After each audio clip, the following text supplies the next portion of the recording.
शासन भी किया, रेलवे ने भी और जिला प्रशासन ने भी इसकी व्यवस्था को युद्ध स्तर पर आगे बढ़ाने का काम किया है।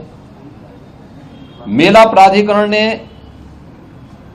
यहां पर लगभग 5000 एकड़ क्षेत्रफल में प्रयागराज को जोड़ने वाले मार्गों पर संगम से 2 से 5 किलोमीटर की दूरी पर पार्किंग स्पेस भी चिन्हित करके उन्हें सक्रिय कर दिया है। हर पार्किंग स्थल पर चौकी भी होगी, सुरक्षा की पुख्ता व्यवस्था भी होगी, पब्लिक एड्रेस सिस्टम भी होगा। इस सारी कार्रवाई आगे बढ़ाई जा चुकी है। पेंटोन ब्रिज पहली बार हम लोगों ने इनकी संख्या 2019 में बढ़ाई थी, जो 22 तक पहुंची थी। इस बार महाकुंभ को देखते हुए 30 पेंटोन ब्रिज बनाए जा रहे हैं, जिनमें 28 बनकर के तैयार हो चुके हैं। 2 अगले 3-4 दिन के अंदर वह भी बनकर के तैयार होंगे। 12 किलोमीटर का अस्थायी घाट यहां पर तैयार किया जा रहा है और लगभग वे सभी तैयार हैं। कुछ पक्के घाट बनाए जा रहे हैं। अरेल की ओर एक पक्का घाट बन रहा है, अगले 2-3 दिन के अंदर उसको भी कंप्लीट कर लिया जाएगा।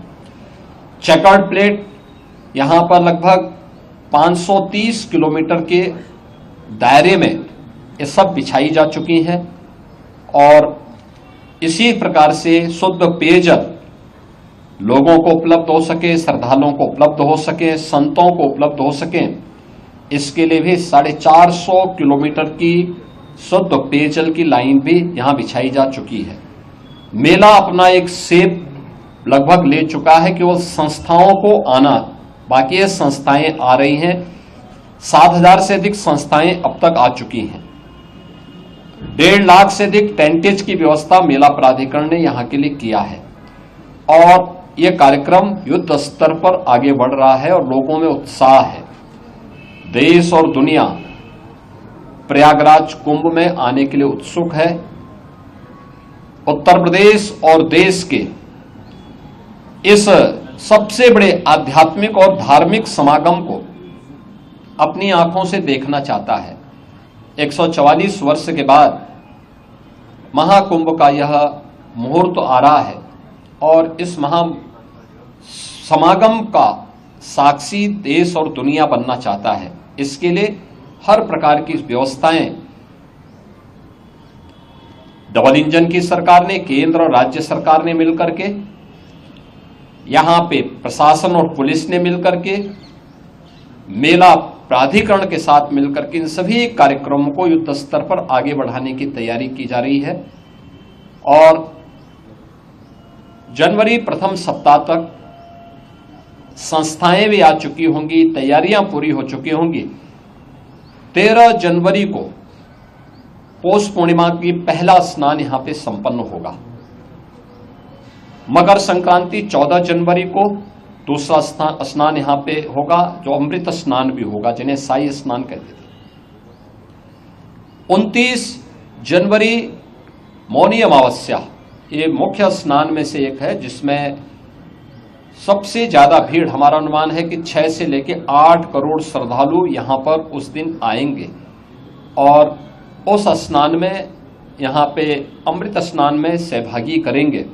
यह एक बड़ा आयोजन कुंभ का होगा और एक बहुत पवित्र मुहूर्त भी होगा।